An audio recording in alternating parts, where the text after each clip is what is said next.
রিক্সাটা একটু সাইড করো না, আমার খুব ধরছে। আমার রিক্সা সাইড করা যাবে না, আপনি চিপকায় বসেছেন, কেসকি লেগে বসেছেন, রিক্সাতে নামিয়া পরে করিয়েন।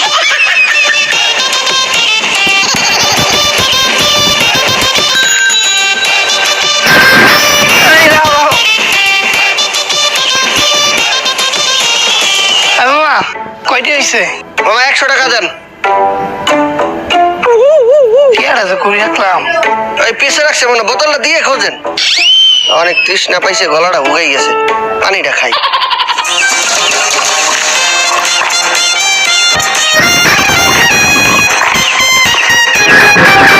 পাইছি, মামা এই নাও।